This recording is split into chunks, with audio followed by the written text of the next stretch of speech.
chaîne de la diaspora congolaise. Esengo ezali yangai bana poto pona kiti na kati ya terrain malgré moi mena lobby na ya wana pona ko servir bino tozali bongo awa na ndako ya Senko bipai nini Senko asangisi batu pona o etali dialogue mena yango population pe asali ndinga topusana toyeba likanisi ya population ezali nini pote na kati ya masole ezali ko beta mawa Senko ye moko azali ko jouer médiation totali na ngambu rassemblement bae ndeko Tshisekedi atindi baninga na ebaya awa baya koyoka mokonzi mboka pe atindi baoya ya majorité MLC pe ezangite société civile pe ezangite na nyonso na Senko azali wana pona koyoka bango aye bandenge nini ya kosala na yango toyoka na nous population alobi nini na dialogue oyo esangisi batutu oyo na wuti kotanga wana toke Télévision, la chaîne de la diaspora congolaise. mbote mona mboka Mbote papa. Oyebi ke na minute oyo opposition na majorité opposition ya solo ba wuti ko sangana sikoyo po ba beta li solo na oyo etali mboka pona yo mwa likanisino ekozala nini par rapport ya rencontre na bango na minute oyo. En tout cas, merci monsieur journaliste. Eza esengo munene na kotala komona na bango mibale basala masolo pour vike pour parce que sika ba mikolo ba vandi ba lobi ke ezalaka mai makila te. Ce que sika ba mikolo ba vandi makila ebimi donc c'est que c'est terrible. Donc elingi koloba ba petit mikeboye tokonyo kwama. C'est le temps yango yo pena ba vanda ba solo la miable comme ça ba zwa ba compromis ya solo solo. Et là comme susu kaka biso nde tozozela kaka ezali o etali ke élection.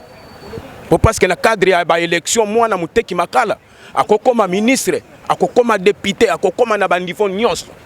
Et sans élection et comme pouvoir et nomination sans quoi net lokola ngai na oteka ba chaussette naza D6 na yebi ngai kuna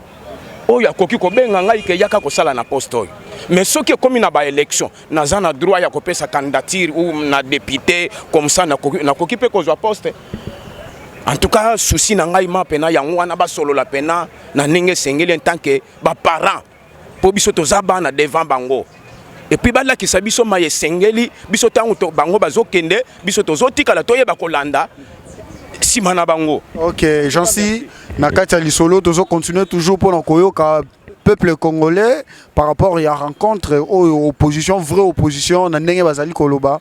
ba uti kokota awa bazo sola siko na majorité na société civile na yango population alobini ni pona le 19 décembre o ezali koya.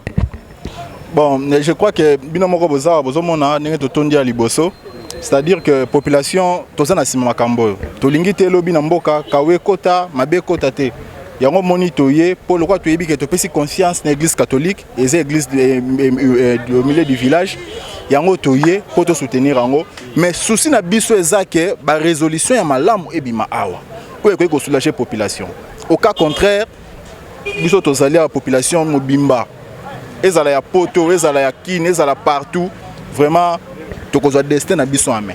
Merci beaucoup tozi lusumo na mboka msusu ape s'appelle Kanisinae na o etali rencontre o Senko e moko azali bongo ko jouer médiation mwana mboka likanisinae ezali nini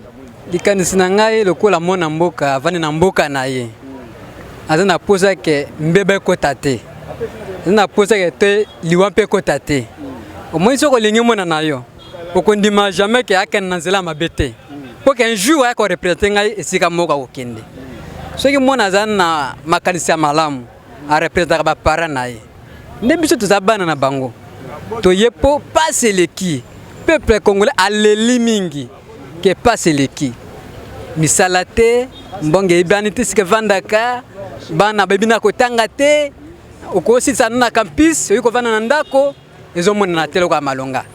nde biso peuple toye tozana kolota kende ko ibisa vie kuna kete o tala boy ndenge baye boy ba vanda ba kuta résolution moko ko permettre peuple ba vala kama mu peuple moko ya sika ye kota ke tozana mboka na biso. OK, malamu mingi na likanisi na yo alors bana mboka bana poto binomo boyebi ke na dialogue utai osali mabongo na Kanchach opposition eboyaki yango eboyaki Edem Kojo me yambala oyo bandimi Senko bandimi église catholique toyebi te nini etindi bango bandima parce que bezaka batu moko na bango bazaki na Kanchach bango nde baza awa toyebi te nini etindi bango ba ko ndima yambalo ba solola pour na yo mwana mboka rencontre oyo omoni yango ndenge nini opposition akondima ba accord oyo bimaki na kanchach ou bien ezaka bae po bakabola pouvoir ou bien lisolo na bango ezali bongo na intérêt ya population congolaise. Bon, merci pour la parole au pays Singaï. Problème toujours c'est que na mboka biso tolingi nanu kimia. Kimia nde yango nde tombola mboka. Soko kimia za na mboka te moyen makambo qui ne peut bien zalité. Alors na makambo sur les gars qui na dialogue ezalaki na kantat ezalaki sentiment ya bato. Ba sala ki te ko peuple azo senga. Ba kene ko sala ba sentiment na bango moko. Mais lelo lokola catholique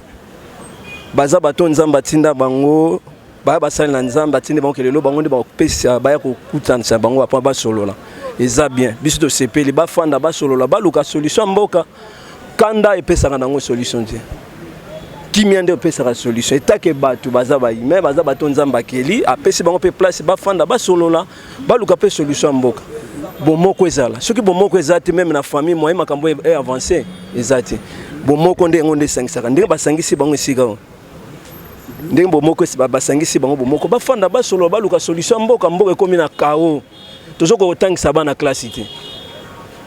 ekomi na parti moko bakomo zo ba intérêt na bango moko pona baliaka bango te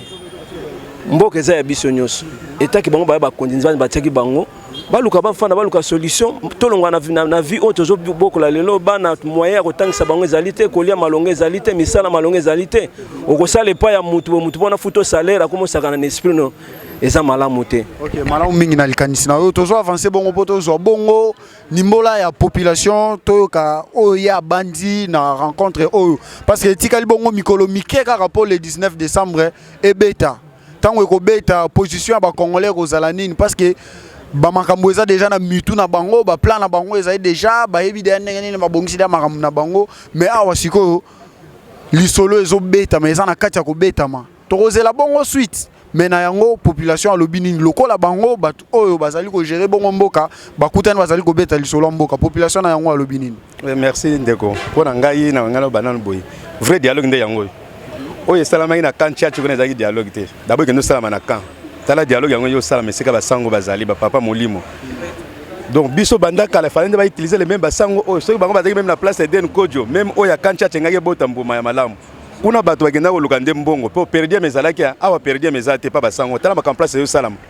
donc yo salama kamna ndenga kimia biso social za nini awa nde ba yokana après le 19 ba ko gérer mboka ndenge nini parce que ah bazali ko solola mo mutuna msusu pona yo accord ya kancha chose qui maintenu et kokoya ou bien ba opposant rassemblement oye na MLC na ndambo société civile ba ko adhérer na accord wana ouais ezabo ba kozwa oyo ya malamu balobaki na kanchachi na oyo ya malamu ya bato rassemblement basangisi yango conclave mémoire conclave OK bazwini na conclave na oyo ya kanchachi basangisi nyonso bazwinde oyo ya bien ndi yango ba ko appliquer mais oyo ya mabe basani nini balongoli yango constitution ezala réviser te posa na bino population na lisolo ezani ndeko Kabila diriger mandat esili le 19 eza biso te bato tolongo ndeko Kabila eza constitution oyo mo prêter serment yango ndi mutelobi esili ko obliger sous mandat te total siko comment to gérer transition oyo parce que situation est créée par le gouvernement en place les oppositions des le gouvernement mutakaya yo élection ezala te po ba umela comme ba koti ba yo baba yo kana de façon que to local le 19 to gérer mboka ndenge nini. OK, malamu mingi ndeko na likanisi na yo bana poto to jupe ndeko msusu aza awa to ba bongo likanisi na ye ezali ni na rencontre oyo esangisi rassemblement na majorité élargie nde bazo benga likanisi no ezani likanisi na nga na sepeli ka rapport na organisation bazui baya nango pa basango na niveau à Vatican parce que oyo cérémonie eusi à Vatican te ouais na centre oui na centre ya basango wa tozali mais na sepeli par rapport ya ndenge bataki na kancha ici parce que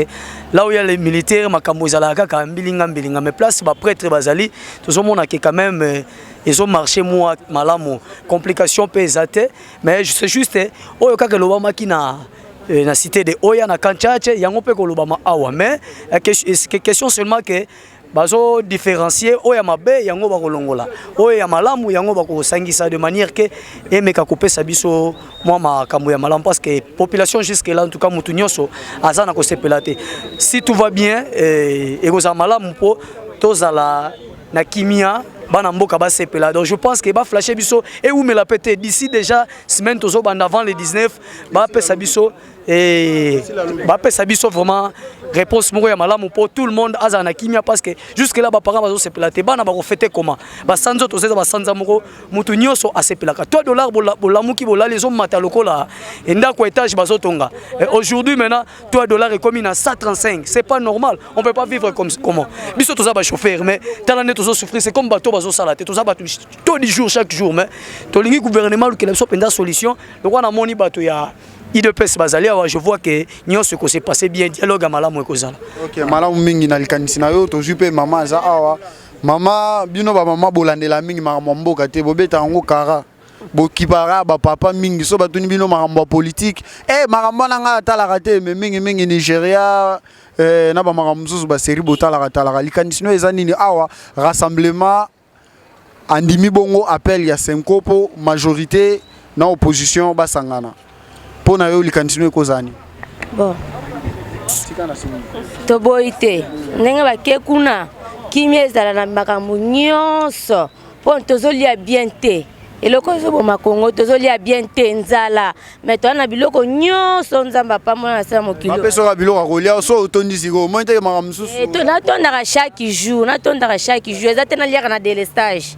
pona yo ka bongo 1000 fois. OK, tozo pe mama likanisi no pe ekozala ni na rencontre. Pona ngai rencontre oyo ezala solution pona biso ba congolais. Po soki totali mboka na biso eza par terre, fonctionnaire passé. Azozonyo koma ba fonctionnaire bazonyo koma makasi bana bazotanga bakotanga ndenge nini bakomi tokomi ko ba fonctionnaire bakomi ko se supporter ko se prendre en charge yango akokenda musala bazofuta yete mbongo ya malongete lelo dollar emati ekomi 125 liboso bazala ko futa fonctionnaire mbongo na valeur ya $90. Lelo imagine toi et comme 125 fonctionnaires a comme touché $60. $60 ndako sikoyo fonctionnaire azo futela ndako emati ascenseur. Wane ko ba problème zus mais na lisolo zo betama yo sengi na bangoni. Bon, lisolo ezo betama bazwa solution pour na avantage à peuple congolais. Ozo yokande eloko nga nazo senga avantage pour na muto atala bien privé intérêt na yete atala intérêt ya peuple congolais to souffrir pendant autant d'années to boyi to komi na suka to zoko fa du jour au jour bandeko bayokana pona intérêt ya peuple congolais. OK, malamu mingi mama na likanisi na to jupe papa msusu azali awa yebisanga i premier ministre ba uta opesa biso na mokonzi mboka kino lelo abimisi bongo ba collaborateur na yete po ete basala musala pona yo eza freinage ezali malamu ezali mabe awa pe bauti pe kosangana awa ye moko pe azana kati likanisi ekozala nini. Bon nakoloba premier ministre abimisi jusque là azosala te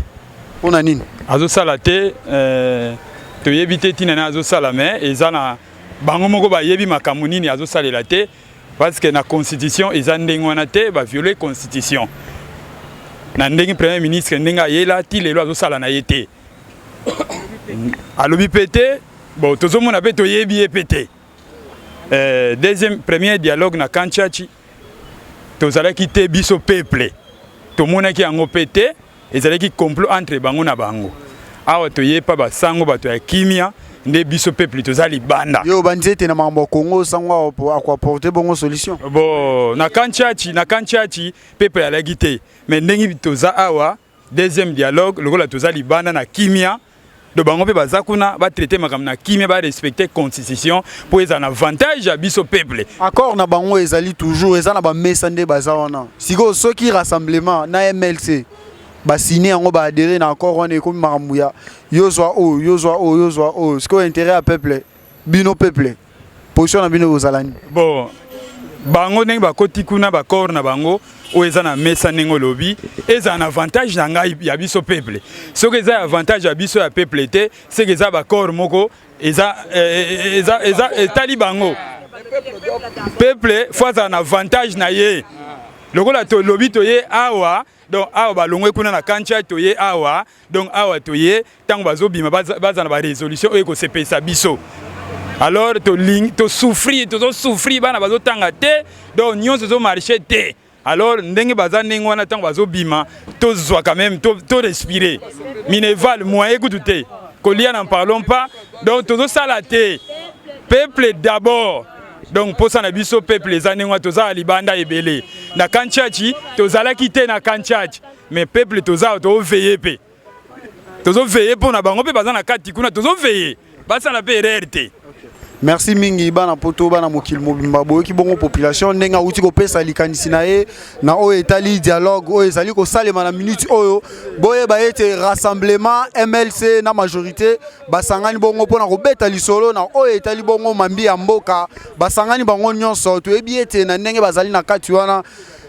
lisolo mingi ekozala pona peuple ndenge bango ba utolo ba awa peuple azana posa a se retrouver na kati ya lisolo na kati ya makambezo salima kuna peuple azana posa a mona intérêt na ye ezaki bongo likanisi ya population pona mokolo lelo kasi na yango to kota na kati to meka pe kosola na bango bakondi ba ebisa biso lisolo ni nebeta mbongo kuna CPN